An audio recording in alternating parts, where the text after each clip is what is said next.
अस्सलाम वालेकुम दोस्तों, कैसे हैं आप सब। मैं ज़बीना फ़याज़ एक बार फिर आपके साथ मैं शुरू कर रही हूँ फेरी टेल पार्ट 11। वो थक के मेरे कांधे से आ लगी, मैं उसकी थकन के हज़ार बार सदके। अदन अपने कांधे पे सर रखकर सोती सतफ़ी को निहायत सदके वारी निगाहों से तक रहा था। दोनों कार की पिछली नशिस्त पर बैठे थे। कार ड्राइव कर ड्राइवर कार ड्राइवर ड्राइव कर रहा था, क्योंकि अदन को अभी कार ड्राइव करने की इजाज़त नहीं मिली थी। जो रज़ीला आज नाज की तरफ ही रुकने वाली थी, सो वो दोनों निकल आए थे। थकावट की वजह से सतफ़ी ऊँघती हुई उसके कांधे से सर टिका गई थी। सतफ़ी, अदन की धीमी आवाज़ पर वो कसमसाई, क्या हम पहुँच गए?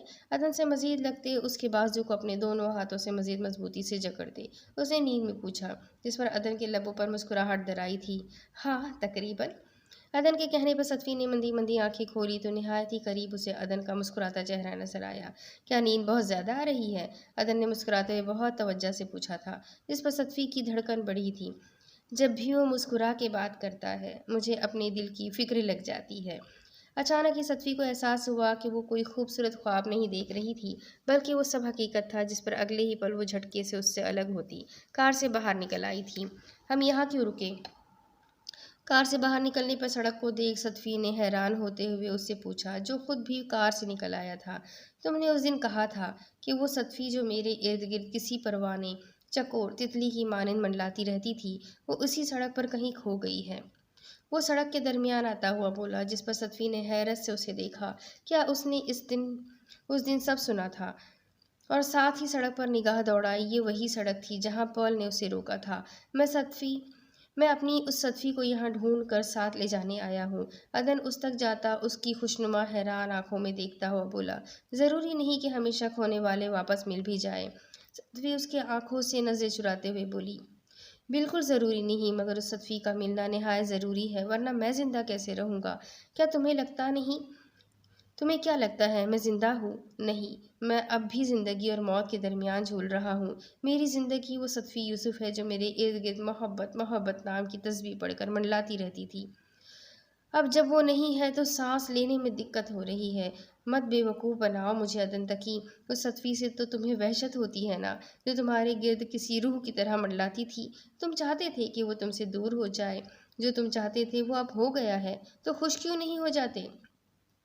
सतफ़ी ने निहायत तल्ख़ी से कहा था, साथ ही उसकी आंखें नम हुई थी। वो झटके से जाकर दोबारा कार में बैठना चाहती थी कि अदन उसकी कलाई पकड़कर रोक गया था। मुझे तब भी मोहब्बत थी, मुझे अब भी मोहब्बत है, तेरी कदमों की आहट से, तेरी हर मुस्कुराहट से।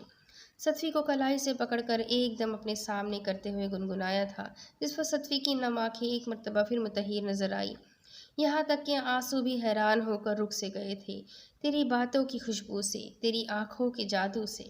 अदन गुनगुनाता हुआ सतफ़ी की आंखों से धीरे से फिसलते आंसुओं को लबों से चुना, और सतफ़ी जैसे हमेशा अदन तकी के अनरोमांटिक होने पे 1001 शिकायतें थी, वो जैसे एक एक करके मिटने लगी थी। उसे लगा जैसे वो कोई बहुत ही खूबसूरत दिल फरेब ख्वाब देख रही हो। तेरी दिलकश अदाओं से, तेरी कातिल जफाओं से मुझे तब भी मोहब्बत थी, मुझे अब भी मोहब्बत है। सतफ़ी की हैरान आंखें अदन के शहर में बांधने वाली आंखों से नीचे फिसली थी और गुनगुनाते लबों पर रुकी। तेरी राहों में रुकने से, तेरे इर्द गिर्द घूमने से, तेरी पलकों के झुकने से, तेरी बेजा शिकायत से, तेरी हर एक शरारत से, तेरी हर एक आदत से मुझे तब भी मोहब्बत थी, मुझे अब भी मोहब्बत है। सतफ़ी की आंखों को अपने लबों पे बदस्तूर झुके जमे देख अदन के लब गुनगुनाते हुए मुस्कुराए थे, जिस पर मैसूर सी सतफ़ी गड़बड़ाई थी और फ़ौरन नज़रें फेर गई। नज़्म ख़त्म होने पर अदन हल्का सा उसके चेहरे पर झुका था, जिसे देख सतफ़ी की सांस रुकी। अदन हल्का सा उस पर झुकते हुए उसके चेहरे पर फूंका था, तुम्हें क्या लगता है, इस तरह तुम मुझे मोहब्बत का जंतर मंतर पढ़कर मुझ पर फूकोगे तो मैं तुम्हें माफ़ कर दूंगी? सतफ़ी ने थूक निकलते हुए खुद को अदन के शहर से आज़ाद करते हुए लड़खड़ाती आवाज़ में पूछा, तो फिर क्या करने से माफ़ करोगी? वो थोड़ा मज़ीद उसकी जानिब बढ़कर उसके कान में झुकते हुए पूछा, जिस पर सतफ़ी के पसीने छूट गए थे। अदन एकदम मुख्तलिफ रूप में नज़र आ रहा था, जैसे वो तय करके आया था कि उसको मना कर ही रहेगा। वाह भाई, क्या रोमांस हो रहा है। तभी उनके करीब से एक कार गुजरी थी, जिसमें से एक मनचले लड़के ने चीख कर पूछा था, तुम्हें सड़क पर रोमांस करते हुए अब शर्म नहीं आ रही? सतफी ने दूर जाती कार को देख तनक कर अदन से पूछा। तुम्हारे साथ तुम्हारे साथ रह रहकर शायद मैं भी बेशर्म हो रहा हूँ। अदन जैसे इस बात को दिलो जान से मानता सर हिलाकर बोला। तुम्हारा क्या मतलब, मैं बेशर्म हूँ? सतफी ने अपना हाथ उसकी गिरफ्त से छुड़ाते हुए उसे सीने पे धक्का देते नाराजगी से पूछा। आह! जिस पर अदन बेसाख्ता सीने पे हाथ रखकर दबाया था। अदन, क्या तुम ठीक हो? मुझे माफ़ कर दो, मुझे याद नहीं रहा। मदहोश सी सतफी ने फौरन अदन के करीब जाते उसके सीने को हल्का सा सहलाते हुए पूछा। उसे लगा जैसे उसकी जान निकल गई हो। अब ठीक हूँ। अदन अपने सीने पर रखे सतफी के हाथ पर हाथ रखता उसकी आंसू भरी आंखों में देखता हुआ बोला, अगर तुम मेरे साथ पुरानी सतफी बनकर रहो तो मैं हमेशा ठीक रहूँगा, और अगर मेरी दीवानी पागल शरारती सतफी को मुझसे दूर करने की कोशिश की तो। वो जुमला मुकम्मल करता इससे पहले ही सतफी ने उसके लबों को अपनी हथेली रखकर उसे जुमला मुकम्मल करने से रोक दिया था। मौत वो नहीं होती कि मैं बिना हार्ट मिले मर जाता, और ज़िंदगी ये नहीं है कि मुझे हार्ट मिल गया है तो मैं अब सांस ले रहा हूँ। असल मौत और ज़िंदगी जानती हो क्या है? तुम्हारा जाना और तुम्हारा आना। अदन सतफी के हाथ को लबों से हटाकर थामता, हथेली को चूमता सतफी के रुखसार पे बह आए आंसुओं को उंगलियों के पोरों से समेटता हुआ बोला, क्या तुम अब भी मुझसे नाराज़ हो? तुम्हें क्या लगता है मैं इतनी जल्दी तुम्हें माफ़ कर दूंगी? मेरा टूटा दिल जब तक तुम सही से नहीं जोड़ोगे, मैं तब तक माफ़ नहीं करूंगी। अदन के पूछने पर खुद को संभालती हुई सतफी ने मसनूई नाराज़गी से कहा, और कार की जानिब बढ़ गई थी। अब ये सही से दिल जोड़ना क्या होता है? मैं कब से मना रहा हूँ तुम्हें? अदन ने चिढ़कर पूछा, और कार की दूसरी जानिब का डोर खोलते हुए सतफी के बाजू में बैठा। वैसे एक बात बताओ, तुम्हें कितना वक्त लगा वो नज़्म रटने में? सतफी ने तीखे लहजे में अदन को देखते हुए पूछा। पूरा 1 दिन, और अब पता चला पूरा 1 दिन मेरा ज़ाय हुआ, अदन ने जलकर कहा था, जिस पर सतफी ने बमुश्किल अपनी मुस्कुराहट रोकी थी। और खड़ूस तकी से रोमांटिक तकी बनने की रिहर्सल करने में कितना वक्त लगा? पूरे 3 महीने, मगर अब पता चला कि ये भी ज़ाय हो गया, अदन ने नाराज़गी से सर झटक कर कहा। उसे अफसोस हो रहा था कि उसने अपना इतना वक्त क्यों ज़ाय किया, और सतफी थी कि उसे सवाल करके मज़ीद चिढ़ा रही थी और जज कर रही थी। और सतफी का दिल अंदर उससे बुरी तरह लड़ने में मसरूफ़ था कि इससे तो उसने कहा था कि अदन के लिए जल्दी मत पिघलना, मगर इस मर्तबा तो वो खुद ही अपने वादे का इन्हिराफ करती पिघल गई थी। दूसरी तरफ दुर्रा ज़िला काफ़ी रात गए मासीमा आई थी। उसके कॉल करने पर अदन ड्राइवर के साथ जाकर उसे ले आया था। बेड पे सोने के लिए लेटने पर उसने यूं ही मामूल की तरह सेलफोन उठाकर ऑन किया तो उसे मैसेज नज़र आया। वो सीने पे थोड़ा ऊंचा करके बाएं हाथ से सेलफोन पकड़ी हुई थी, और दाएं हाथ की शहादत की उंगली ने न्यू नज़र आते मैसेज को हल्का सा छुआ था कि मैसेज फौरन खुलता उसकी नज़रों के सामने आया है। होंठ उसके किताबों में लिखी तहरीरों जैसे। उंगली रखो तो आगे पढ़ने को जी करता है। सांस आ रही है तुम्हें या?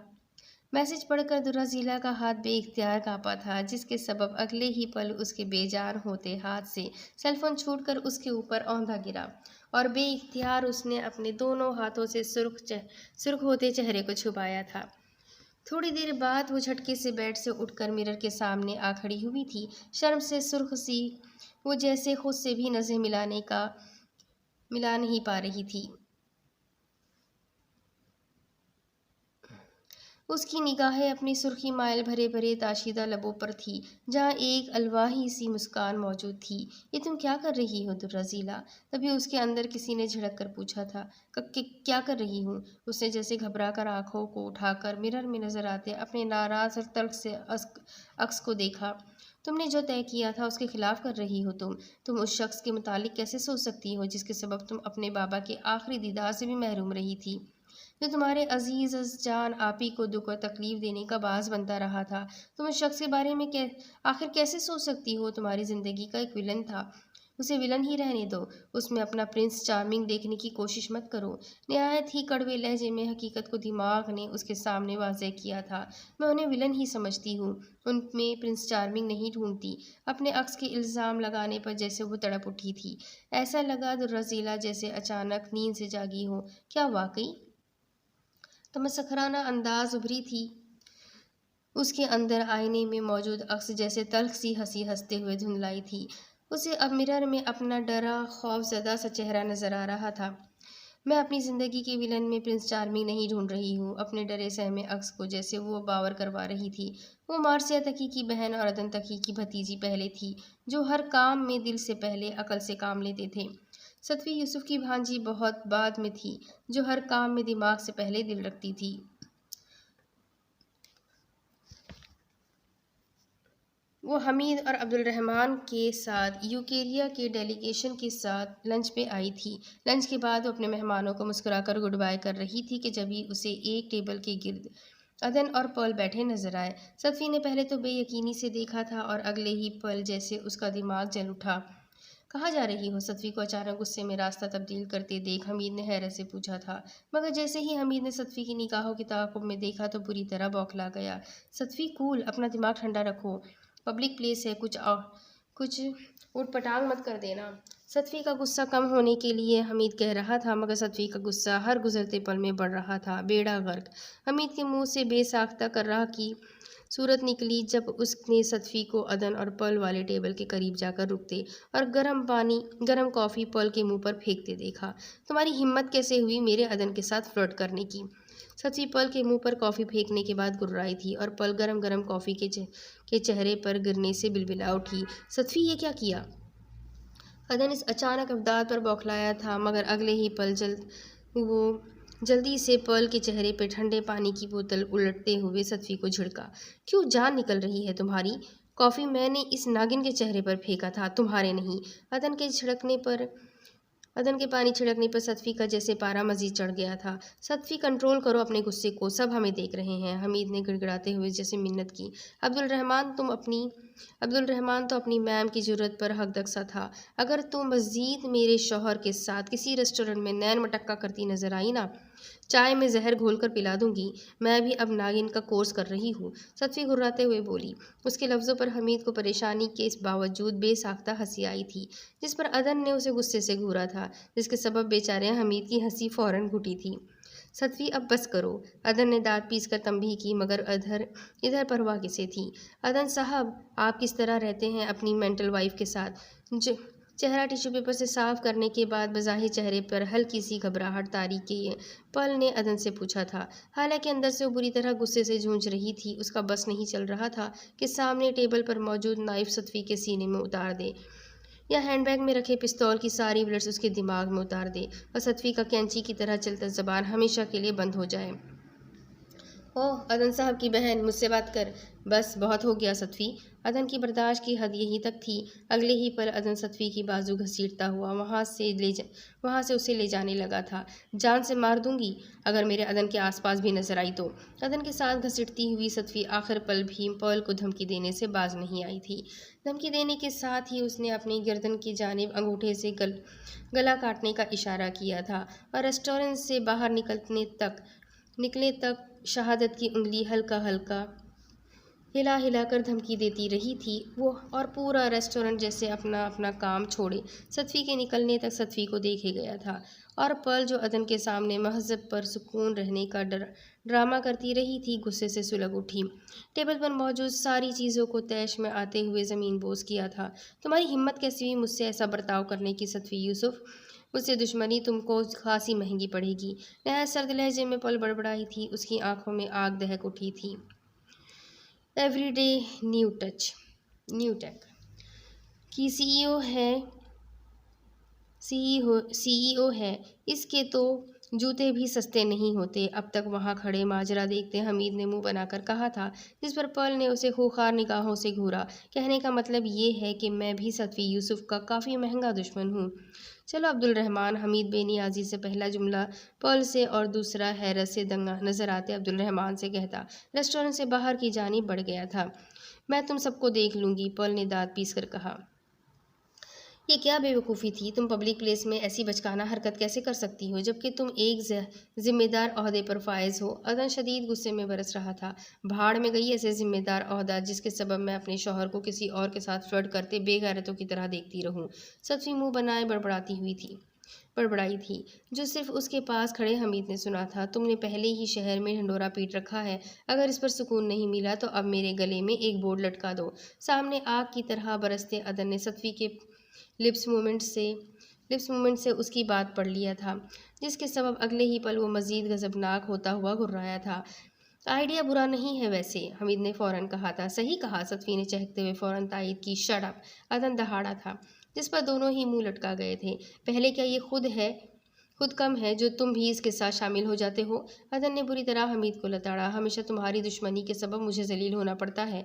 हमीद सतफ़ी को मुँह बसोर कर कहता, अदन को नाराज़गी से देखता, सतफ़ी को मैदान में तनहा छोड़ता, तनफन करता चलता बना था। आखिर तुम्हारी ये बिना सोचे समझे की जाने वाली हरकतें कब ख़त्म होगी? कब तुम्हें अकल आएगी? कब तुम अकल से काम करना सीखोगी? मुझे लगा था इस सीईओ बनने के बाद तुम सुधर जाओगी। आखिर तुम कब सुधरोगी? अदन बिगड़े लहजे में कहते कहते आखिर में जैसे आजिज़ आकर पूछा था। मैं कौन सी बिगड़ी हुई हूँ? सतफ़ी को अदन का आखिरी जुमला बुरा लगा था, सो बुरा मानते हुए पूछा, तुम जानती भी हो तुम्हारी इस हरकत का कितना बड़ा खामियाजा भुगतना पड़ेगा? कौन सा खामियाजा भुगतना होगा? मैम, हमारे कंपनी के शेयर्स की कीमत तेज़ी से गिर रही है। तभी अब्दुल रहमान बौखलाता हुआ ऑफिस में दाखिल होते हुए बोला।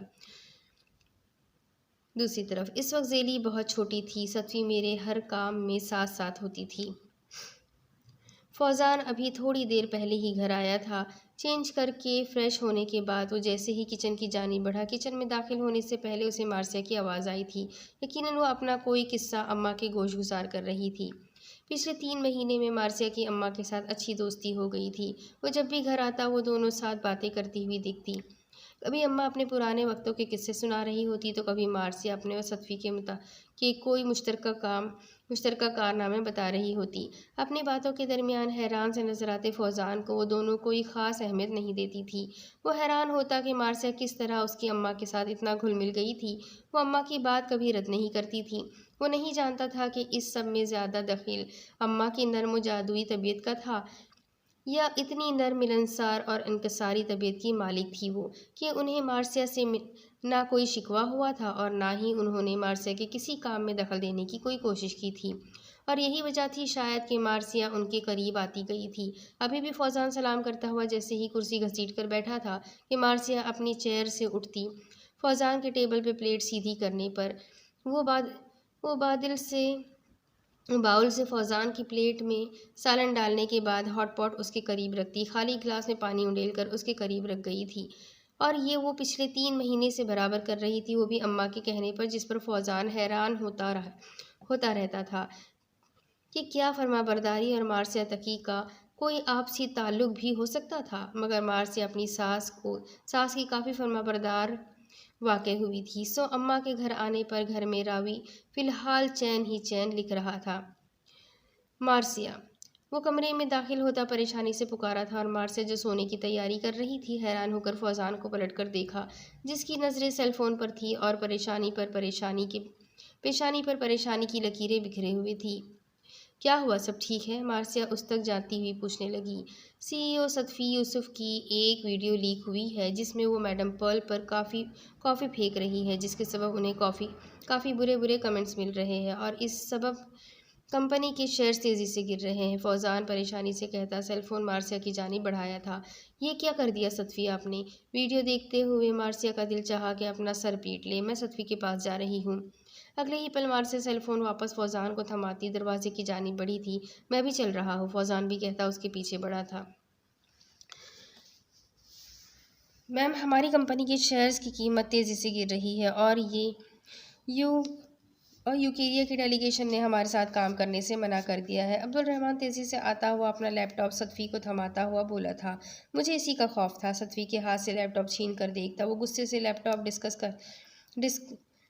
डेस्कटॉप पर पटक गया था, जिस पर सतफ़ी और अब्दुल रहमान थूक निकलते हुए 2 कदम पीछे हटे थे। सतफ़ी, ऐसा क्यों किया आपने? तभी मार्सिया और फौजान एक के बाद एक दिगरे ऑफिस रूम में दाखिल हुए थे और मार्सिया ने खौफज़दा और परेशान से सतफ़ी के करीब जाते हुए परेशानी से पूछा था, क्योंकि उसे लग रहा था कि पल और मैं फ्लर्ट कर रहे हैं। सतफ़ी की जगह अदन ने तल्खी से कहा था, हाँ तो क्या पल फ्लर्ट नहीं कर रही थी? ये तो तुम भी अच्छे से जानते हो कि वो तुम्हें पसंद करती है। अदन की बात सुनकर सतफ़ी ने बेसाख्ता तनक कर कहा, इससे क्या होता है? मैं तो नहीं पसंद करता ना उसे, और वो कोई अहम खबर देने वाली थी। अदन ने नाराज़गी से कहा था, मैं कोई रिस्क नहीं ले सकती और पर्ल की अहम खबर सिवाय तुमसे मुलाकात के बहाने के और कोई नहीं थी। सतफी ने अब की मर्तबा लापरवाही से कहा था, मैम शेयर्स होल्डर ने हड़ताल कर दिया है। वो कह रहे हैं कि आपकी वजह से कंपनी के शेयर्स गिर रहे हैं, इसलिए वो चाहते हैं कि आप कंपनी से रिज़ाइन दे दें। अदन सतफी के कहने पर मजीद कुछ कहता उससे पहले अब्दुल रहमान कह उठा, ये लोग भी मौका हाथ से नहीं जाने देते। सतफी सुनकर बुरा सा मुँह बनाई थी। अपने किए पर तुम्हें ज़रा सा भी पछतावा नहीं है? अदन को जैसे ये देख कर मजीद गुस्सा आ रहा था। हाँ तो क्यों करूँ पछतावा? वो कोई मासूम भोली भाली बेगुनाह लड़की थी। उस जहरीली नागिन के साथ तो इस तरह मैं हज़ारों बार कर सकती हूँ। सतफी ने तड़ से कहा, तो फिर मैं भी देखता हूँ कि तुम खुद को इन प्रॉब्लम से कैसे निकालती हो। अदन शदीद गुस्से में आता कहता हुआ वॉकआउट कर गया। इसके पीछे अब तक खामोशी और परेशानी से सब सुनता फौजान भी निकल गया। निकाल लूँगी खुद को मैं, तुम्हें परेशान होने की ज़रूरत नहीं है। सतफी ने मुँह बनाकर कहा, रियली कैसे निकालोगी खुद को? जानती है कितना बड़ा रायता फैलाया है। इस मर्तबा आपने एक तुम ही रह गई थी, सो कह लो मुझे। मार्सिया की नाराज़ आवाज़ पर खुफकी से बोली सतफी। मार्सिया जैसे झिंझिला उठी। सतफी आखिर आप इस तरह कैसे कर सकती है, वो भी पब्लिक प्लेस पर? सारा रेस्टोरेंट आपको देख रहा था, ना सिर्फ देख रहा था बल्कि आपकी वीडियोस बनाकर भी इंटरनेट पर अपलोड कर दिया गया है। जानती है कैसे कैसे कमेंट्स आए आप पर, आपकी पर्ल के साथ लैंग्वेज की वजह से जाहिल जज्बाती बेवकूफ़ लोगों को टॉर्चर करने वाली साइको और ना जाने क्या क्या कह रहे हैं लोग। मार्सिया कहते हुए जैसे सतफी को मामले की संगीनी का अंदाज़ा करवाना चाह रही थी। लोगों की बातें मेरी हील्स के नीचे। सतफी लापरवाही से सर झटक कर बोली, आप? मार्सिया को सतफी के मामले की संगीनी ना समझते हुए लापरवाही बरतने पर गुस्सा आया था। आपकी वजह से कंपनी डूब जाएगी, ये जानते हुए भी आप इतनी लापरवाही कैसे बरत सकती है? आपको अपनी सेल्फ रिस्पेक्ट की ज़रा भी परवाह नहीं है तो अपने से जुड़े दूसरे चीज़ों की वजह से ही थोड़ी परवाह कर लेती। Marcia ma'am. अब्दुल रहमान ने जैसे मार्सिया को मजीद कहने से रोका था, जो सतफी की जानिब देखे बिना कहे जा रही थी। क्या है? मार्सिया झिल्लाकर अब्दुल रहमान की जानिब मुतवज्जा हुई, जिसने अपनी जानिब देखती मार्सिया को परेशानी से सतफी की जानिब मुतवज्जा किया था, जिसका चेहरा मार्सिया की बात सुनकर सफ़ेद पड़ा था। जिस पर मार्सिया सतफी की जानिब मुतवज्जा हुई, इससे पहले वो अपना रुख फेर चुकी थी। बेफिक्र रहो मार्सिया तकी, तुम्हारी कंपनी सतफी यूसुफ की वजह से कभी नहीं डूबेगी। सतफी के सपाट लहजे में कहने पर मार्सिया का दिल डोल उठा था। उसे बेइख्तियार अपने लहजे की संगीनी का एहसास हुआ था। और रही सेल्फ रिस्पेक्ट की बात, तो कब तुमने मुझे हद से तजावुज़ करते देखा? मैं हद से तजावुज़ सिर्फ इस वक्त करती हूँ जब मामला अदन तकी से जुड़ा हो, और ऐसा मैं जानबूझकर नहीं करती। ये मुझसे हो जाता है और इसे मोहब्बत कहते हैं। ऐसी बेवकूफ़ी बचकाना हरकतें, लापरवाहियाँ सिर्फ इश्क वालों से सरजद होती है, अकल वालों से नहीं। और मोहब्बत करने वालों को अपने महबूब के अलावा लोगों की सोच और बातों से कोई फ़र्क नहीं पड़ता कि वो क्या कह रहे हैं।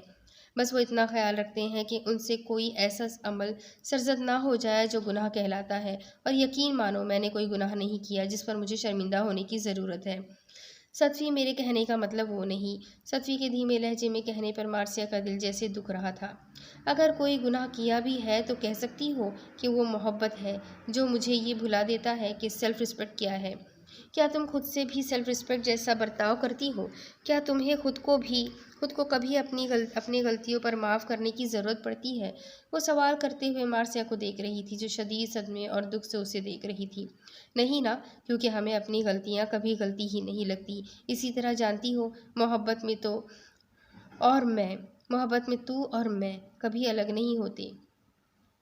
Love is not about to find someone, love is find yourself to another one. मोहब्बत ये नहीं कि जिसमें आप किसी एक को तलाश करते हैं, बल्कि मोहब्बत तो ये है कि जब आप ख़ुद को किसी दूसरे में पाते हैं, कि जब चोट उसे लगे ना तो दर्द आपको हो। आह! उसे अदन के सीने पर धक्का देते वक्त का मंजर याद आया, जब अदन सीने पर हाथ रखे तकलीफ से कर्रा उठा था। जब उदास वो हो तो दिल भारी आपका हो जाए। मौत वो नहीं होती कि मैं बिना हार्ट मिले मर जाता, और ज़िंदगी ये नहीं है कि मुझे हार्ट मिल गया है तो अब मैं सांस ले रहा हूँ। असल मौत और ज़िंदगी जानती हो क्या है? तुम्हारा जाना और तुम्हारा आना। जब दिल पूरी तरह टूट जाता है, हम खुद से भी रूठ जाते हैं, पर फिर भी हम अपने सेल्फ रिस्पेक्ट की परवाह किए बगैर खुद को इसे मनाने से रोक नहीं पाते, और ना ही उसे माफ़ करने से। जानती हो, मोहब्बत इसी को कहते हैं। सतफी को ऐसे कई वाक़यात याद आए जब अपनी गलती ना होने पर भी वो अदन की नाराज़गी पर उससे माफ़ी मांग रही थी, और अदन के संगीन गलतियों पर भी वो बिना उसके माफ़ी मांगे माफ़ कर रही थी। मोहब्बत का दूसरा नाम ज़िल्लत है। बड़ी जलील करती है और महसूस भी नहीं होने देती। सतवी कहती हुई अपने गले में अटके आंसुओं को जो निकलने के लिए बेताब हो रहे थे, उन्हें बेदर्दी से अंदर ढकेल गई। तुम लोग बेफिक्र रहो, तुम्हारी कंपनी को कम से कम मेरी वजह से तो कोई नुकसान नहीं होगा। जो रायता मैंने फैलाया है वो कितना ही बड़ा क्यों ना हो, उसे मैं ही समेट लूंगी। मार्सिया, जो सतवी से माफ़ी मांगना चाहती थी, सतवी की बात खत्म करके तेजी से निकलने पर माफ़ी नहीं मांग पाई थी। ऑफिस रूम से बाहर निकलते वक्त ऑफिस के बाहर एकदम दरवाजे पर खड़े अदन को देख वो लम्हे के लिए ठिठक कर रुकी थी, मगर अगले ही पल वो निकल कर चली गई थी। दिल जो टूटा। मोहब्बत की कहानी में कोई तरमीम मत करना, मुझे तुम तोड़ देना पर मुझे तकसीम मत करना। मासे तकी के लबों पर एक खूबसूरत अलवही सी मुस्कुराहट थी जिसने मार्सिया को पहले से ज़्यादा खूबसूरत कर दिया था, और ये मुस्कुराहट उसकी सुबह आँख खुलने से मौजूद थी। लम्हा भर के लिए भी लबों से जुदा नहीं हुई थी। बेड पर औंधे मुँह सोए, कांधे तक ब्लैंकेट ओढ़े, फौजान पर एक निगाह डाली जिसके सबब उसके लबों पे मौजूद मुस्कुराहट गहरी हुई थी, और फिर अगले ही पल किचन में जाने के लिए वो कमरे से बाहर निकल आई थी। उसका इरादा आज अपने हाथ से फौजान के लिए ब्रेकफास्ट बनाने का था। फौजान को आलू और चीज़ वाला पराठा बहुत पसंद था। उसके दिमाग में अम्मा की आवाज़ गूंजी थी, जिसके सबब अगले ही पल वह अपने फुल स्लीव्स की आस्तीन फोल्ड करती हुई पराठा बनाने के लिए तैयार हो गई थी। 3 घंटे बाद पराठे से कुछ मिलती जुलती शक्ल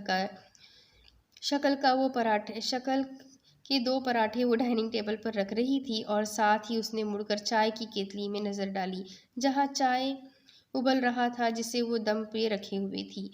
पिछले दिनों ही उसे पता चला था कि फौजान को ज़्यादा देर तक उबली हुई चाय पसंद है। उसने ज़िंदगी में पहली मर्तबा पराठा और चाय बनाया था, बहुत मुश्किल से ही सही, और उसे ये करना अच्छा लग रहा था। अलबत्ता इस चक्कर में उसने किचन का और अपना बुरा हाल कर लिया था। वो वाइट सलवार कमीज़ पर सुर्ख दुपट्टा लिए हुए थी। वाइट सलवार कमीज़ का नशर हो चुका था। उस कमर तक आते खूबसूरत स्टेप कट सुनहरे रेशम जैसे बाल जो हमेशा हाई पोनीटेल में लहराते रहते थे, इस वक्त जूड़े में मकीद कैद हल्का सा गर्दन पर लुढ़क आया था, जो जूड़े में कैद बालों से बहुत सारी लटें उसके चेहरे के गिर्द झूल रही थी। मार्सिया का सुर्ख और सफ़ेद चेहरा भी जगह जगह मैदा और आटा लगा हुआ था। वो उन सब से बेपरवाह खुशी खुशी टेबल पे सजा नाश्ता देख रही थी कि तभी वो फौजान की आवाज़ पर पलटी थी। मार्सिया, जी फौजान। वो पूरे दिल से फौजान की जानिब मुतवज्जा हुई थी, मगर वहाँ फौजान के साथ खड़ी खूबसूरत और स्टाइलिश लड़की को देख टिटकी थी, जो ब्लू जीन्स पर घुटनों से कुछ ऊपर तक आता सफ़ेद टॉप पहने हुई थी। उसके शोल्डर कट बाल पुश्त पर और कुछ सामने मौजूद थे। कानों में बड़े बड़े से एयरिंग्स मौजूद थे, और उसकी शख्सियत में सबसे नुमाया सुर्ख होते होंठ थे। एक तफसीली जायज़ा लेने के बाद मार्सिया ने फौजान को सवालिया निगाहों से देखा था। ये मेरी फौजान मुतारिफ करवा रहा था कि वो खुद बीच में फौजान का जुमला उचकती हुई कह उठी थी, मैं फौजान की एकदम क्लोज़ वाली फ्रेंड हूँ। इतनी क्लोज़ कि तुम ना होती तो हम शादी कर चुके होते, है ना फौजी? ज़ुमरत ने मार्सिया से हाथ मिलाते हुए कहा था, साथ मुस्कुराते हुए फौजान की जानिब देख तस्दीक भी चाही थी, जिसने मुस्कुराते हुए इस बात में सर हिलाया। अचानक ही मार्सिया को अपने दिल की गहराई में एक अनजाना सा दर्द महसूस हुआ, जो धीरे धीरे उसके सारे वजूद को लिपट में ले रहा था। ये दर्द कैसा था, क्यों था, किस लिए था? अब दूसरी तरफ, तुम्हारी वाइफ कहाँ है डॉक्टर मोहम्मद खान? मोहम्मद इस वक्त असगर शहर के एयरपोर्ट से बाहर ही निकल रहा था कि जब वह प्राइवेट कॉल से आने वाले कॉल को रिसीव करता। दूसरी जानिब की बात सुनकर घुर्राया था, कौन हो तुम? इतनी जल्दी भूल गए? तज़हीक भरे लहजे में पूछा गया था। लहजा काफ़ी जाना पहचाना था मोहम्मद के लिए। भला मैं अपनी फैमिली, कैरियर, ज़िंदगी बर्बाद करने वाले को कैसे भूल सकता हूँ? मोहम्मद ने सख्त लहजे में कहा था। उसकी पेशानी की सारी नसें उभर आई थी, आंखें सुर्ख हो उठी थी। ओह, खुशी हुई ये जानकर कि तुम अपने सौतेले भाई को अभी तक नहीं भूले हो। ये सुनकर तो मेरी आंखें भर आई हैं। दूसरी जानिब वो कहा लगाता हुआ कहने लगा, वैसे तुमने पूछा नहीं कि मैंने तुम्हारी वाइफ का जिक्र क्यों किया। वो दरअसल इसलिए कि मैं उस वक्त तुम्हारी वाइफ की कार फॉलो कर रहा हूँ। मेरा इरादा उसे किडनैप करके टॉर्चर करने का है, और टॉर्चर कर करके मार देने का है। कहते हुए उसके लहजे में सर्द महरी सिमट आई थी। तुम ऐसा कुछ नहीं करोगे? सुनकर जैसे मोहम्मद कांप उठा था। कौन रोकेगा मुझे? क्या पिछली मर्तबा तुम अपनी माँ, सौतेले बाप को मरने से रोक पाए थे, जो अब अपनी बीवी को मरने से रोक पाओगे? क्यों कर रहे हो तुम ऐसा? उसके इस्तेज़ा अंदाज में कहने पर मोहम्मद खान जैसे अजियत से चीखता हुआ पूछ उठा था, मगर कॉल डिस्कनेक्ट हो चुका था। मैडम सदफ़ी यूसुफ आई है, कुरैशी ने पल से कहा। अच्छा, सुनकर पल की आंखें चमक उठी थी। आने दो उसे और मुझे एक गिलास में तेज़ाब ला दो। अब वक्त आ गया है कि सदफ़ी यूसुफ अपने किए का बदला चुकाए। पल ने अपने लबों पर ऐसी एक सर्द सी मुस्कुराहट तारी की कुरैशी से कहा था। ओके मैम, कुरैशी कहता हुआ वहां से चला गया था। थोड़ी देर बाद ही पल को सदफ़ी अंदर आते दिखाई दी। क्या मुझे कोसे और त्याने देने आई हो? काउंटर बार के सामने बैठी पल ने मज़े से सदफ़ी का निढाल गुस्से से भरा चेहरा देखकर पूछा, तो ये सब तुम्हारी वजह से हुआ? बिल्कुल, ये सब मेरी वजह से हुआ सदफ़ी यूसुफ। तुम सब कुछ खो दोगी, सब कुछ, कंपनी, अपना शेयर, सीईओ का रुतबा, अपनी फैमिली और करियर, सब कुछ। पल कहती हुई सदफ़ी का फ़क होता चेहरा देखकर निहायत खुशदिली से मुस्कुरा उठी थी। क्यों कर रही हो तुम ये सब? अदन तकी के लिए दिल आ गया है मेरा उस पर। अगर तुम अदन तकी को छोड़ दो तो सब कुछ ठीक हो जाएगा। तुम्हें कुछ खोने की ज़रूरत नहीं पड़ेगी। पल अपने हाथ में मौजूद जाम से घूंट भरती भरती सदफ़ी का जब से सुर चढ़ पड़ता चेहरा देख कर बोली, मैम आपका ड्रिंक। तभी कुरैशी एक ड्रिंक का ग्लास पल को थमाते हुए बोला।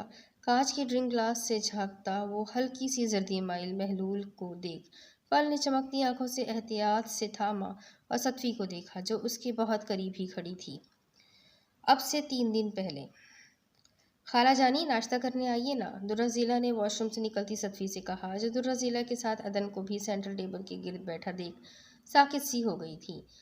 जो खाकी ट्राउज़र पर white shirt, deep green tie और लेदर शूज़ फॉर्मल ड्रेस में अपने ब्लैक ब्राउनिश बालों को जेल से जमाए हुए था, उसका हेयर स्टाइल भी नया था। कितना चार्मिंग, हैंडसम, स्टाइलिश लग रहा था वो। सतफी का बेईमान दिल बेसाख्ता उसे यूं ही देखते रहने के लिए मचला था।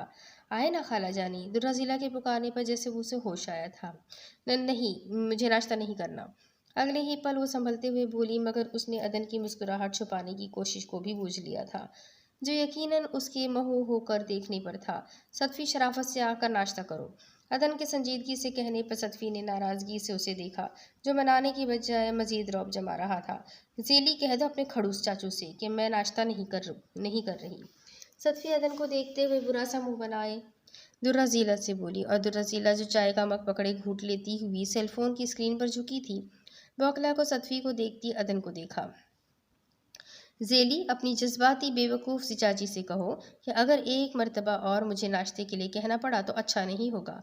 अदन ने भी सतफी की जानिब देखते हुए दुर्रा ज़ीला से कहा था, मैं नीचे आपका वेट करती हूँ खाला जानी।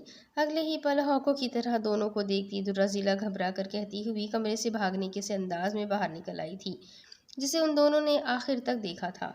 तुम नाश्ता करोगी? अगले ही पल अदन सतफी की जानिब मुतवज्जा होता हुआ पूछा। नहीं करूँगी तो क्या करोगे तुम? अदन की पेशानी पे बल डाल कर पूछने पर सतफी अपनी भवों को गुस्से और नाराज़गी से सुकेड़ती हुई चैलेंज भरे अंदाज में पूछने लगी, तो फिर मुझे अपने हाथ से तुम्हारे मुंह में ठूसना होगा? तो फिर जल्दी ठूसो आ। अगले ही पल सतवी भाग कर सोफे से उसके साथ लगकर बैठती हुई बोली, और साथ ही मुंह खोला। सारी नाराज़गी खुफगी एक तरफ और अदन के हाथ से नाश्ता करने का सुनहरा मौका एक तरफ था, और इधर अदन एक लम्हे के लिए दंग सा सतवी के खुले मुंह को देखे गया था। तो तुम्हें इतने नखरे दिखाने की क्या ज़रूरत थी? साफ साफ कहती कि तुम्हें मेरे हाथ से नाश्ता करना है। अदन कहता हुआ उबले हुए अंडे की एक स्लाइस उसके मुंह में ठूसता हुआ बोला, मगर सतफी सरास से चेहरा थोड़ा आगे करती अदन की उंगलियों को दांतों में दबा गई थी। आह! जिस पर अदन की कर्राहनुमा चीख कमरे में गूंजी थी। आइंदा मुझे बेवकूफ़ कहने की गलती मत करना मिस्टर। बेवकूफ़ तो वो होते हैं जो सतफ़ी यूसुफ का रिएक्शन भूल जाते हैं। इससे पहले कि अदन सतफ़ी का हिसाब किताब करता, वो सराज से उठकर कमरे से बाहर निकलती हुई शरारत से बोली थी, जिस पर अदन घूर कर रह गया था और एक दरहम आमेज़ निगाह अपने सुर्ख होती उंगलियों पर डाली थी, जिसे सतफ़ी बड़ी बेरहमी से अपने किसी फेवरेट डिश की तरह चबा गई थी। दुर्रज़ीला, कैसी हो? सूटेड बूटेड कंपनी जाने के लिए तैयार सा बशार महासीमा से निकल रहा था कि दुर्रा ज़ीला को सीढ़ियों से उतरता देख रुका और दिलकश मुस्कुराहट सजाए उसकी नकाब से झांकती आंखों को देखा। ये पहली मर्तबा था जब वो उससे मुखातिब हुआ था। अल्हम्दुलिल्लाह ठीक हूँ। एक नज़र बशार पर डालकर हटाती वो धीमे से बोली, मैंने सुना तुम्हारी शादी हो गई है, क्या करता है तुम्हारा शौहर? आपको इसमें इतनी दिलचस्पी क्यों है? दुर्राज़िला ने बशार के लहजे में दिलचस्पी महसूस करके चुभते हुए लहजे में पूछा था, और साथ ही उसकी निगाह नीचे बशार के बूट से ऊपर होती हुई ब्रीफकेस थामे ग्लव्स में कैद हाथ पर पड़ी। आखिरकार बहन जो हो तुम इसकी ज़ेली। बशार की बात काटती सीढ़ियों से नीचे उतरती सतफी ने कहा था, जिसमें तंबी सी मौजूद थी कि अपने सवाल जवाब बंद करें। सतफी की आवाज़ पर दुर्राज़ीला और बशार दोनों ने सर उठाकर सीढ़ियों से उतरती सतफी को देखा था। और सतफी कैसी है? ओह, सतफी कैसी हो? वैसे न्यूज़ से पता चला फिर से किसी प्रॉब्लम में फंसी हुई हो। बशार के लहजे में महसूस की जाने वाली खनक दर आई थी, जिसे महसूस करके दुर्राज़ीला ने बशार की जानिब देखा था, जहाँ उसकी आंखें सतफी की जानिब देखती हुई चमक रही थी। और इस प्रॉब्लम से दुश्मन फ़ायदा उठा रहे हैं। ज़ेली, आगे चलो, मैं आ रही हूँ। पहला जुमला बशार से कहती, दूसरा जुमला दुर्राज़ीला से बोली, जिस पर दुर्राज़ीला सर हिलाती हुई बाहर की जानिब बढ़ गई थी। आप जानती हैं मैं आपका दुश्मन नहीं हूँ, बशार ने फ़ौरन तस्हीह की। और ना ही दोस्त, सतफी इस्तेज़ा अंदाज में बोली। आप जानती हैं फिर मैं कौन हूँ? बशार के गहरे लहजे में कहने पर सतफी ने तेवरियाँ चढ़ाकर उसे देखा था। और इसी वजह से तुम किसी दिन बहुत मार खाने वाले हो। सतफी नागवारे से कहती आगे बढ़ गई थी, ये कौन जाने कि कब क्या होने वाला है। बशार ज़ेरे लब पुरस्रार मुस्कुराहट सजाए दूर जाती सतफी को देख बड़बड़ा रहा था। दूसरी तरफ मोहम्मद खान दुर्राज़ीला को असगर शहर छोड़ उसी रात वापस ब्यूटी सिटी आया था। रात 2 बजे अपने फ्लैट में दाखिल होता, हाथ बढ़ाकर लाइट के स्विच ऑन करता। उसकी निगाहें जैसे ही लाउंज पर पड़ी वो ठिठक उठा। Welcome to home black devil या मोहम्मद खान, क्या कहूँ तुम्हें? बॉस।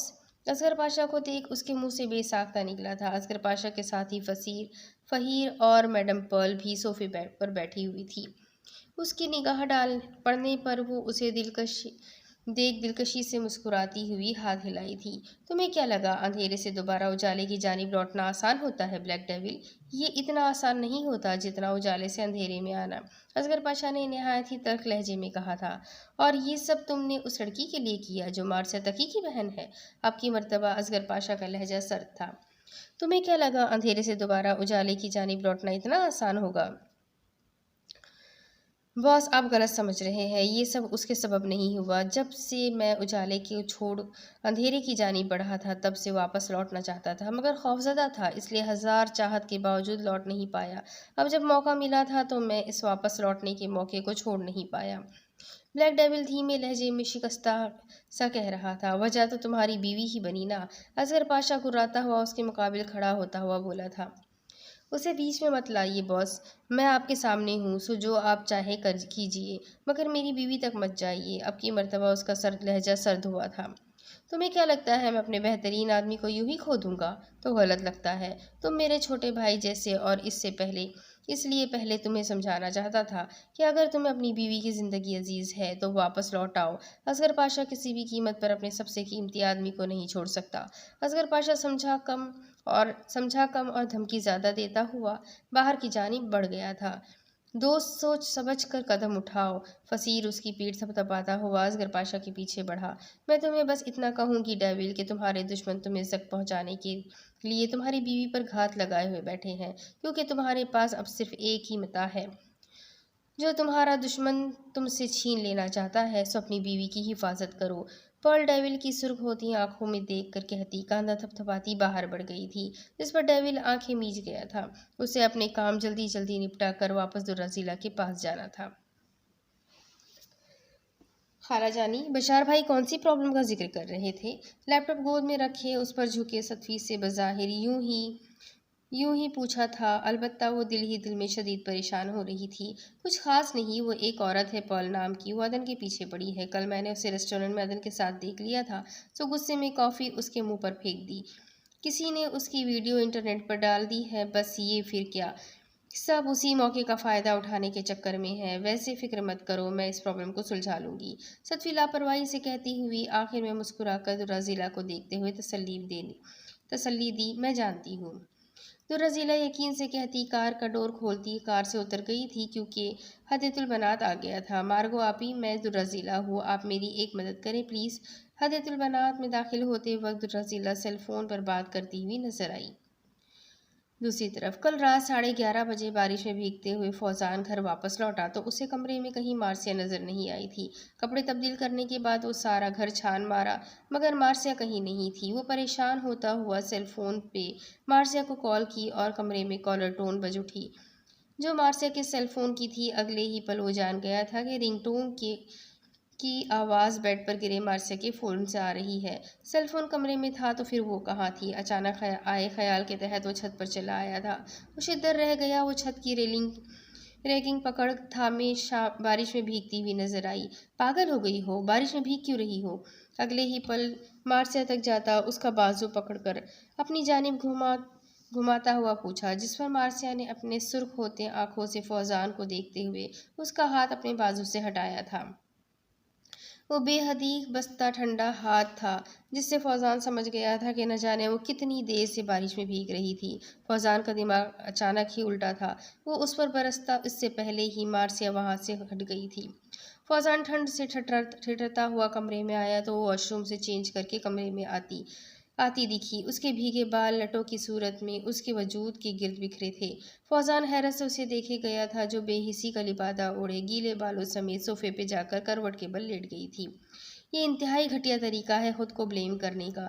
अगले ही पल फौजान चलते दिमाग से लेटी हुई मार्सिया का बाजू पकड़कर उठाता हुआ बोला, अपने काम से काम रखो। मार्सिया बेतासुर चेहरे मेले कहती अपना बाजू फौजान की पकड़ से छुड़ाने की कोशिश करती हुई बोली, अपने काम से ही काम रख रहा हूँ। इसी तरह भीगे बालों के साथ सो गई तो बीमार पड़ जाओगी और डांट मुझे सुननी होगी अम्मा की।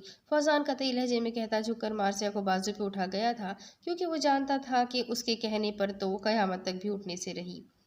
और जैसे मार्सिया लम्हे भर के लिए फौजान की हरकत पर दंग हुई थी। इससे पहले कि मार्सिया कोई रिएक्शन करती फौजान उसे ड्रेसिंग टेबल के सामने रखे चेयर पर बिठा दिया था। एक लफ्ज़ भी मत कहना वरना मैं अम्मा को जाकर तुम्हारी इस बेवकूफ़ी के बारे में इतला दे दूंगा। मार्सिया को मिरर में अपनी जानिब सर्द अंदाज में देखता देख उसके कुछ कहने से पहले ही वॉर्न कर गया था, जिस पर मार्सिया खामोशी से उसे लब भीज कर देखती रह गई थी। जो ड्रेसिंग टेबल के दराज से हेयर ड्रायर निकालता अब उसका प्लग सॉकेट बोर्ड में अटैच कर रहा था और फिर अगले ही पल वो ड्रायर ऑन करता उसके पुश्त पर भी फैले बालों को नरमी से सुखाने लगा था। मार्सिया जिसके दिल में तूफान से उठ रहे थे कि उसने सतफी के साथ वैसा ही सलूक किया था जैसे कि दुर्राज़ीला ने उसके साथ किया था, अभी भी लगे ताज़े घाव के साथ जैसे पुराने घाव भी जाग उठे थे, जिसकी अजियत में मुब्तला होकर वो बेहिस से बरसते आसमान के नीचे जा खड़ी हुई थी।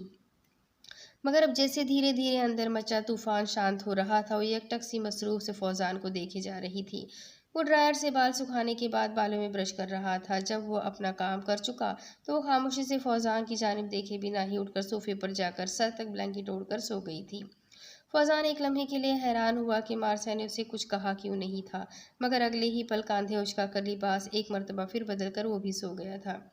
मगर 3 घंटे गुजरने के बाद फिर उसकी आंख खुली थी।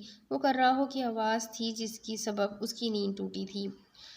नीम अंधेरे कमरे में वो आवाज़ उसे सोफे की जानिब से आती महसूस हुई थी। उठकर सोफे तक जाने पर उसे मार्सिया का सुर्ख अंगारा होता चेहरा दिखा जो मुसलसल कराहते हुए अपना सर तकिए पर पटक रही थी, जिस पर फौजान ने परेशान होते हुए झुककर मार्सिया की पेशानी पर हथेली रखी जो तंदूर की मानिंद दहक रही थी। फौजान के एहतियात के बावजूद वो सख्त तेज़ बुखार में फनक रही थी। अब चाहे वो खुद को कितना भी मजबूत दर्द और तकलीफ के मामले में बेहिस जाहिर करे, पर थी तो वो एक नर्म और नाजुक सी लड़की ही ना। मार्सिया उठकर ये टैबलेट ले लो।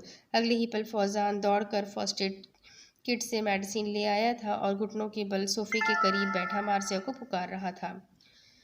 तभी उसने देखा कि मार्सिया कराहते हुए बुरी तरह काँप रही थी, जिसे जैसे कि उसे शदीद सर्दी लग रही हो।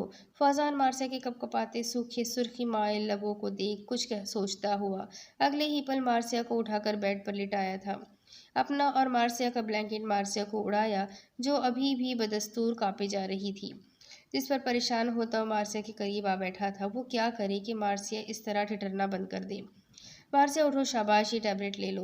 वो गुनूदगी की कैफियत में मुब्तला मार्सिया के सुर्ख रुखसार को थपथपाता हुआ बोला, मगर मार्सिया हवास में होती तो सुनती ना। बुखार की शिद्दत ने उसके हवास छीने हुए थे।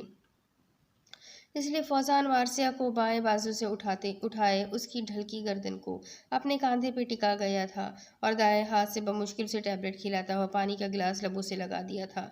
मार्सिया का हलक शायद खुश्क हो गया था। जब भी वो सारा पानी पी गई थी, खाली गिलास को साइड टेबल पर रखता वो मार्सिया को वापस लिटाने वाला था कि अचानक उसके सारे हवास जाग उठे थे। मार्सिया के नम बालों से उठती दिलफरेब भीनी भीनी खुशबू उसको वजूद को मुअत्तर कर रही थी। उसे अभी अभी याद आया कि उसका बायां बाजू मार्सिया के कमर के गिर्द मायल था और ये कि वो पूरी तरह उसकी दस्तरस में थी। उसने बेइख्तियार सर झुकाकर मार्सिया का सुर्ख होता निढाल सा बुखार की तमाज़त में तमतमाता चेहरा देखा। रात का आखिरी पहर था जो माहौल को फिसो-खसा बना रहा था और ऊपर से तौबा शिकन बेइंतहा खूबसूरत वजूद उसके पहलू में निहायत ही करीब मौजूद थी, जो उसके सारे हवास गुम कर रही थी और ऊपर से अपनी मिल्कियत का एहसास भी उस पर हावी होने लगा था। इससे पहले कि उसका तनफ़ुस उस पर गालिब आता, वो झटके से मार्सिया को बेड पर लिटाता, ब्लैंकेट अच्छे से ओढ़ता, उस पर निगाह डाले बगैर बेड से हटकर खिड़की पर आ खड़ा हुआ था। अचानक ही उसे गर्मी का शिद्दत से एहसास होने लगा था, इसलिए वो खिड़की के पट खोल गया। काफ़ी वक्त लग गया था उसे अपने अंदर से मार्सिया के ख्यालात खुरच कर निकालने में, जो कि बेहद मुश्किल था। वो उसकी जायज़ मिल्कियत थी, मगर फिर भी वो उसे उसकी मर्जी के बगैर छू भी नहीं सकता था। क्या वो इतना डरता था उससे? कोई उसके अंदर मजाक उड़ाते हुए हंसा था। अपने ऊटपटांग ख्यालात से छुटकारा पाने का उसे बस एक ही रास्ता नजर आया कि अगले ही पल वो वजू करता मसल्ले पे जा खड़ा हुआ था। नमाज पढ़कर उसे कदरे सुकून मिला था। दुआ करके वो उठकर जाए नमाज फोल्ड करके रखता हुआ बेड की दूसरी जानिब ब्लैंकेट का दूसरा सिरा अपने ऊपर डालता मार्सिया के जानिब करवट के लिए कोहनी के बल उठा। उसने मार्सिया की पेशानी को छुआ, जो अभी भी आग की मानी दहक रही थी, अलबत्ता वो अब पहले से पुरसुकून नजर आ रही थी। यकीनन दवाई को कुछ और वक्त लगना था असर दिखाने के लिए। मार्सिया के ऊपर ब्लैंकेट ठीक करता वो लेट कर आंखें मूंद गया था। उसे नींद आए बमुश्किल आधा घंटा हुआ था कि फौजान को लगा कि उसके हवास गुम हो रहे हैं। मार्सिया, उसने थूक निकलते हुए फंसे फंसे लहजे में उसे पुकारा था, जो बदस्तूर गुनूदगी में शायद या नहीं यकीनन एक मर्तबा फिर ठंड से ठिठुरती हुई उससे आ लगी थी। फौजान उथल पुथल होते सांसों के साथ मार्सिया को खुद से दूर करना चाहता था, जो ठंड से बचने के चक्कर में उसके वजूद में पनाह ढूंढ रही थी।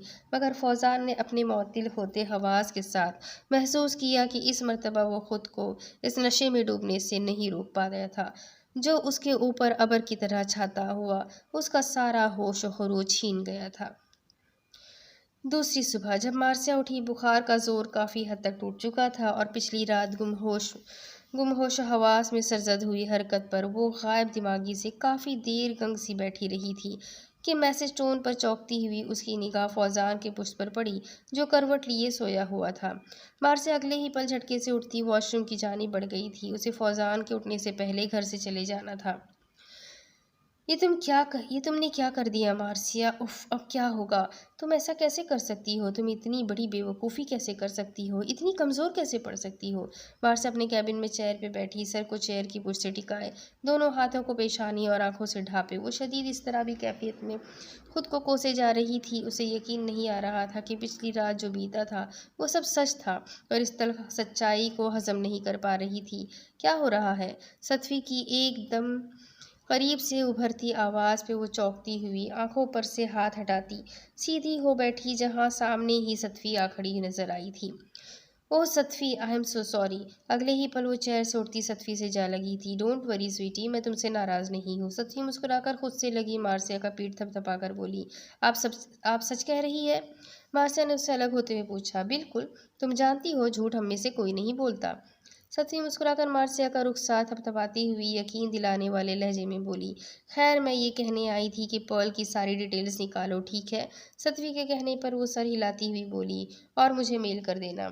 ठीक है, सतफी के कहने पर मार्सिया ने कहा था।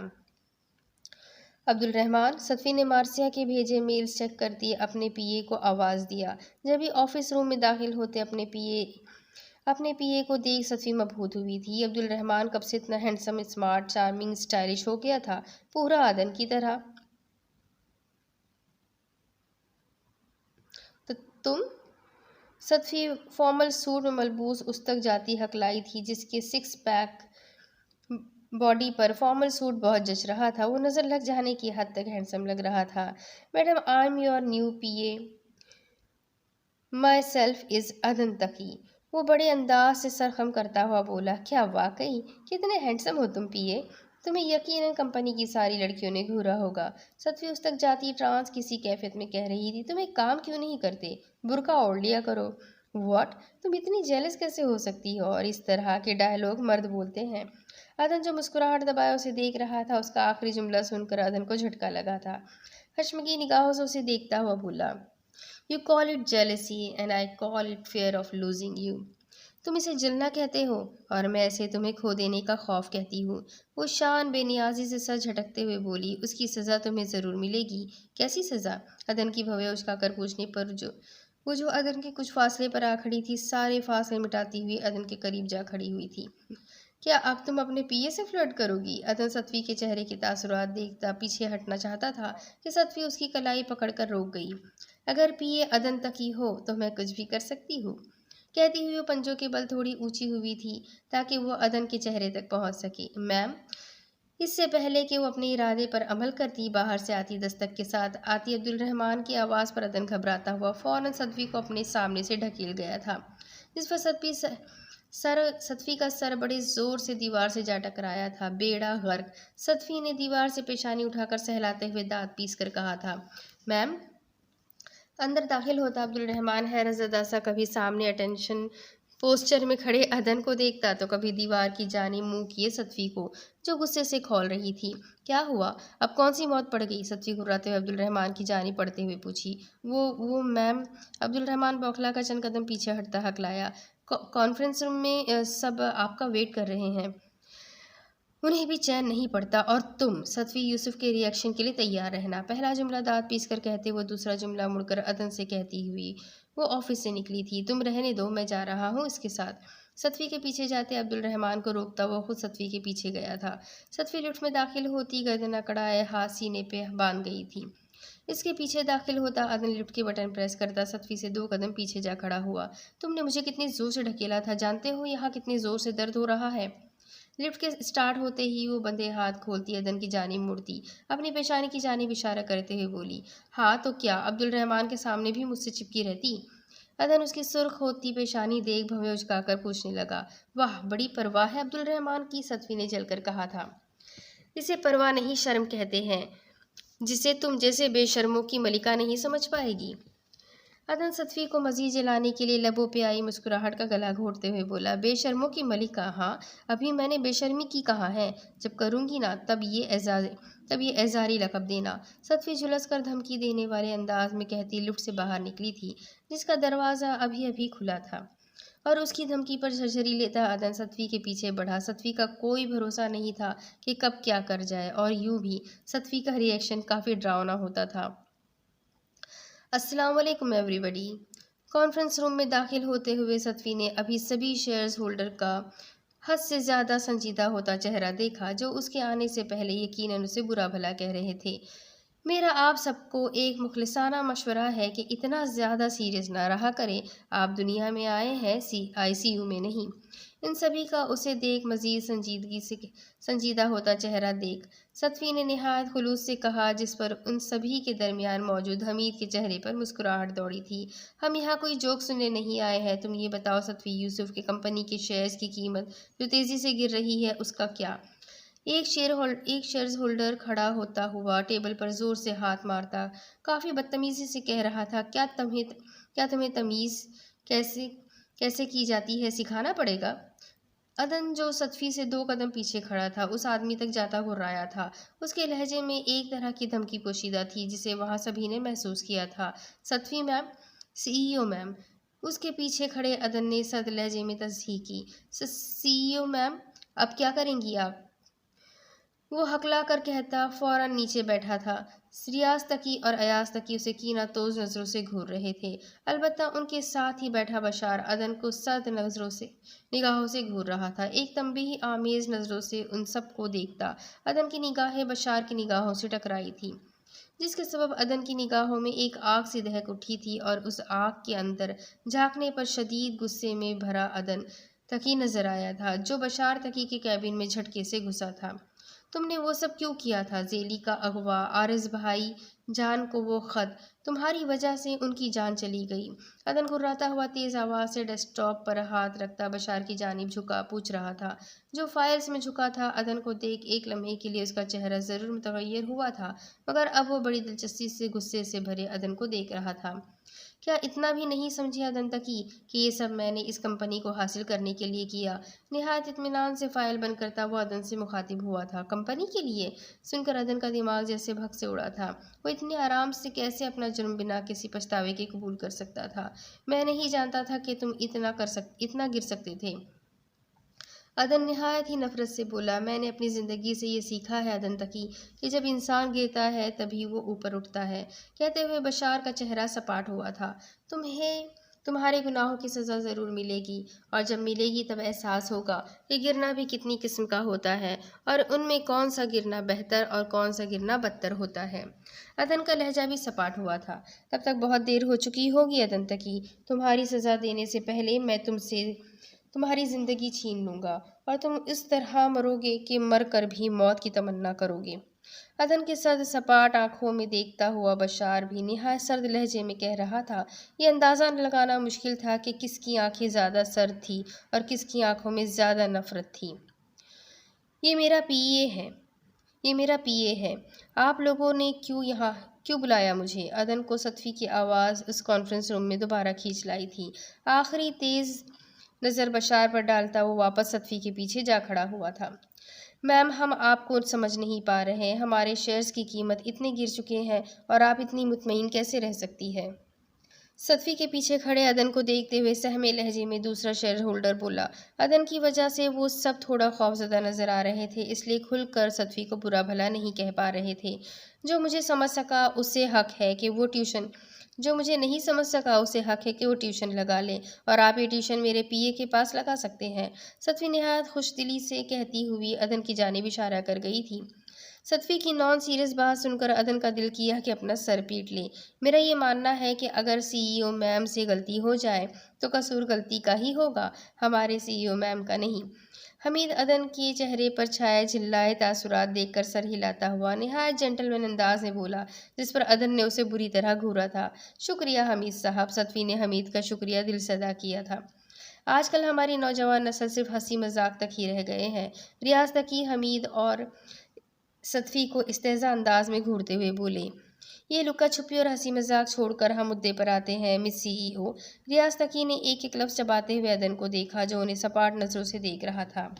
हम सभी शेयर्स मेंबर्स का मुश्तरका फ़ैसला ये है कि रियाज तकी कह रहे थे, और तभी हमीद अपनी दोनों हाथ ऊंचा करके गर्दन उचका कर नफ़ी में सर हिलाया था, गोया कह रहा हो कि हम सभी में वो शरीक नहीं था। सच्ची बुरा सा मुँह बनाए हमीद को देखने के बाद दोबारा आरिस तकी को देखने लगी, जो बदस्तूर कहे जा रहे थे। सीईओ मैम, कल तक अगर आप अपने पैदा किए हुए मसले हल नहीं कर पाई तो मिस सीईओ आपको रिज़ाइन करना होगा। रियाज तकी के बात ख़त्म करने पर सभी शेयर्स होल्डर्स ने सतफी और अदन को देखा। वो ये उम्मीद कर रहे थे कि वो उसके खिलाफ वर्जी करेगा। ठीक है, मगर सतफी के कहने पर वो सभी हैरान हुए, साथ में अदन भी। अगर आप सबका यही फैसला है तो मैं इसे एक्सेप्ट करती हूँ। डिसमिस कहती हुई वो कॉन्फ्रेंस रूम से बाहर निकल गई थी। तुम ये कैसे एक्सेप्ट कर सकती हो? कल तक रियली तुम ये कर लोगी? ऑफ कोर्स, तुम्हें इसके लिए परेशान होने की बजाय ये सोचना है कि क्या तुम मेरे पीए का जॉब कर पाओगे। अदन के परेशान होकर पूछने पर वो पूरे यकीन से बोलती हुई आखिरी जुमला कहते हुए मुस्कुराई थी, और वो मुस्कुराहट अदन को काफ़ी मशकूक लगी थी। सर, अगर आप सीईओ मैम के पीए हैं तो मैं क्या हूँ? मुझे दूर जाती सतफी को मशकूक मुस्कुराहट और आखिरी जुमले के मुतालिक सोच रहा था कि अब्दुल रहमान के सदमे भरी आवाज़ पर उसकी जानिब मुतवज्जा हुआ, जिसके चेहरे पर भी सदमे भरे तासुरात सजे थे। जैसे सीईओ मैम के पीए की पोजीशन से हटने पर उसे काफ़ी सदमा हो रहा था। तुम अभी सीईओ मैम के पीए ही हो और पीए ही रहोगे। अदन के खुश लहजे में कहने पर अब्दुल रहमान का मुंह सीधा हुआ था। Okay sir. अगले ही पल अब्दुल रहमान हकला कर कहता, अदन की घूरती निगाहों से के सामने से 9 2 11 हो गया था। Mister PA, coffee please. Office room के अंदर से आती सतफी की आवाज़ पर अदन कंपनी के किचन एरिया की जानिब बढ़ा था। क्या अब इसे ये सब भी करना होगा? अदन झंझलाता हुआ सेलफोन निकालता फौजान को कॉल लगा गया। हाँ फौजान, कुछ पता चला कि सतफी ने मेरे लिए हार्ट का अरेंजमेंट कैसे करवाया था? दूसरी तरफ हाँ कहो पल। बशार अपने कैबिन की जानिब बढ़ रहा था कि जब उसने अपने सेलफोन पर आती मैडम पल की कॉल रिसीव की। देखा, मैंने किस तरह सतफी यूसुफ को फंसाया है। अब वो मेरे पास घुटनों के बल घसीटती हुई आएगी और तब मैं उससे सब कुछ छीन लूंगी। इस तरह तुम्हें भी तुम्हारी चाहत मिल जाएगी। बशार मुस्कुराता हुआ पल की बात सुन रहा था। गुड जॉब, मगर पल, जितना मैं सतफी यूसुफ को जानता हूँ, कतई तुम्हारे पास घुटनों के बल नहीं आएगी, बल्कि तुम्हें घुटनों पे ले आएगी। तो इन तुम इन ट्रक्स से सतफी से कुछ भी छीन नहीं इन ट्रिक्स से सतफी से कुछ भी छीन नहीं पाओगी, यहाँ तक कि अदन तकी को भी नहीं। जब तुम्हारा ये प्लान फेल हो जाएगा तो आ जाना मेरे पास एक बेहतरीन प्लान है, उस पर अमल करेंगे। बशर कहता हुआ कॉल कट कर गया था, जिस पर दूसरी जानिब मौजूद पल बुरी तरह भड़क उठी थी। क्या समझता है खुद को? इतना यकीन से कह सकता है कि मेरा प्लान फेल हो जाएगा? मैं भी देखूंगी कि आखिर सतफी यूसुफ मैडम पर्ल की इस सांप सीढ़ी के सबसे बड़े जहरीले 99 के सांप के डर से जाने पर किस तरह खुद को बचाती है। पल मज़े से कह कहा लगाते हुए बोली थी, ये नामुमकिन था कि सतफी यूसुफ इतने बड़े मसले से निकल आती, और यही तो मैडम पल की कामयाबी थी। सतफी यूसुफ हारे और पल सब कुछ जीत जाए। वो अल हयात हॉस्पिटल का पोस्टमार्टम करने वाला इंचार्ज डॉक्टर था, जिसका पीछा इस वक्त सियाह जीन्स पर सियाह हुड में चेहरा छुपाए शख्स कर रहा था। वो डॉक्टर वॉशरूम में घुसा था। वॉशरूम से फारिग होकर वो जैसे ही बाहर जाने के लिए दरवाजे की जानिब आया, वहाँ दरवाजे से टेक लगाए हुड में चेहरा छुपाए उसे एक शख्स नजर आया, जिसके दाएं हाथ में गन देखकर वो डॉक्टर जैसे काँप उठा था। कौन हो तुम? डॉक्टर ओवैस खान की वाइफ नूरजहां बेगम की पोस्टमार्टम तुमने ही की थी ना? उस शख्स ने अपना चेहरा उठाकर डॉक्टर की जानिब देखते हुए सद लहजे में पूछा। डॉक्टर, जो हुड के अंदर उसका चेहरा देखना चाहता था, मगर सियाह मास्क उसके हुड के अंदर छुपे चेहरे को मजीद छुपाया हुआ था। तुम कौन हो और ये क्यों पूछ रहे हो? डॉक्टर ने कांपते लहजे में पूछा। मुझे जवाब चाहिए, सवाल नहीं। उस हुडी वाले ने गन पॉइंट पे उसे लेते हुए सख्त लहजे में कहा। हाँ, मैंने ही पोस्टमार्टम किया था, डॉक्टर अवैस खान की वाइफ नूरजहां बेगम का। डॉक्टर ने खौफजदा होते हुए जल्दी से कहा। पोस्टमार्टम रिपोर्ट क्या थी? Heart attack. अगर एक मर्तबा भी झूठ बोला तो मैं बिना सोचे समझे शूट कर दूंगा। डॉक्टर का जुमला पूरा होता उससे पहले जैसे उसने घुर्राकर तंबी की, तेज पॉइजन से उनकी मौत वाक़ई हुई थी। डॉक्टर ने फ़ौरन तस्हीह करते हुए कहा, तुमने असली पोस्टमार्टम रिपोर्ट किसके कहने पर छुपाया था? अब की मर्तबा उसका लहजा पहले से भी ज़्यादा सर्द था। मिस्टर खान के कहने पर। झूठ मत बोलो, डॉक्टर ओवैस खान की डेथ तो पहले ही हो गई थी। और तो क्या फिर तुम डॉक्टर मोहम्मद खान की बात कर रहे हो? उसने घुराते हुए पूछा था। नहीं, मैंने दोनों डॉक्टर्स खान नहीं कहा, मैंने कहा मिस्टर खान। डॉक्टर की बात सुनकर जैसे हुडी में मौजूद उस शख्स को झटका लगा था। मिस्टर खान, जैसा आपने कहा था कि डेड बॉडीज से आज़ा निकाल कर आपको इन्फॉर्म करूं, तो अब आपसे डिलीवर। मार्सिया की आवाज़ उसके दिमाग में गूंजी थी। अगर दोनों खान्स डॉक्टर्स नहीं थे तो क्या मिस्टर खान का मतलब उसका सौतेला भाई था? तो क्या इन सब के पीछे उसका हाथ था? सोचकर ही उसका दिमाग घूम गया था। अब इसके आगे की कहानी मैं आपको अगली किस्त में सुनाती हूँ। बहुत ही इंटरेस्टिंग स्टोरी है। उम्मीद करती हूँ आप सबको भी पसंद ज़रूर आ रही होगी। तो चैनल को सब्सक्राइब कर ले, बेल आइकन को ज़रूर दबा दें। अगली किस्त में फिर मिलते हैं, तब तक के लिए अल्लाह हाफिज़।